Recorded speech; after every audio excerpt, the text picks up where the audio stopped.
Labai populiarus tarp jaunimo, tokių kaip aš, ne tarp tokių senų kaip tas pražylėlis čia už ekrano. GT73, visų pamilta, numylėta, iščiustyta. Su hidrauliniais stabdžiukais, su krosiniam normaliom padangytėm, su amortizacija rimta, irgi reguliuoja, skiečiau, minkščiau. Tai va, jeigu esate susitaupę ten virš 1000 truputį, galit va tokį nusipirkti. Virš 1000 truputį arti prie 2. Nu, arti 2, bet virš 1000, nepamelavau. Tai galit nusipirkti tokį. Turit, čia yra paprasta versija, yra ir pro versija. Paprasta versija turi 1 kW ant variklio, taip užrašyta. 1 kW variklį. Iš tikrųjų neaišku, kiek yra tam. Ir yra pro versija. Ta jau daugiau užrašyta, užrašyta apie 1,5 kW. Bet irgi nieks nežino, kiek tam pasuka traktelį ir įsijungiat šitą, užsidėk paraidę, galvojat, problem.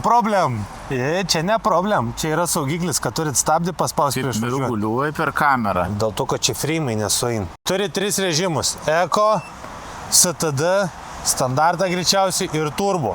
Neįdeda vaikščianti žmogeliuk, čia kai jau įsikraunu sidega, turėsit eit peškom. Turi žibintą priekį. Žiūrėkit, koks rimts kaip šviečia. Galia žibintą. Žiūrėkit, kada turit posūkius. Gražiai kaip dega. Na. Turit garsą signalą. Tada turit kada. Kas da yra? Čia M. Autopilot, sports, viskas čia yra. Šiaip sėdėsina patogi. Žinot, kom gerai? Kad pavyzdžiui, jeigu ten kiti modeliai yra, kur tokias trumpesnės sėdynės, jau kokią draugelę arba draugės galiai nepasisadinsit. O čia gali viens atsisėsti, o taip, ant priekį. Antras čia atsisėsti, ir dar trečiam vietos yra. Dėl garantija, kreipkitės kur? Ne pas mus. Tiesiai į Čainą. Šitas modelis, kuom smagus, kad tikrai yra minkšta amortizacija.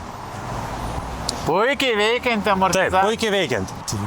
O kokį rodo? 60 rodo. Be svorio. Be svorio. Su svorio biški mažiau bus.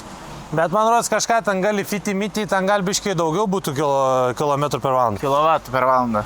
Kilometrų. Čia matot yra toksai sriegis padaryts. Taip. Tam, kad jūs galite įsidėti žvaigždę, kuri yra komplekte. Ir va čia galite įsidėti pedalus vietoj pegų šitų. Ir galit pasidaryti dviratį. Pagrindinis privalums, kad tas variklis nėra per grandinę, ne? Tai nereiks nieką tepti. Viskas yra viduj ir variklis pats sukasi iš savęs. Jeigu norit linksmai pasivažinėti, už pigiai, prašau.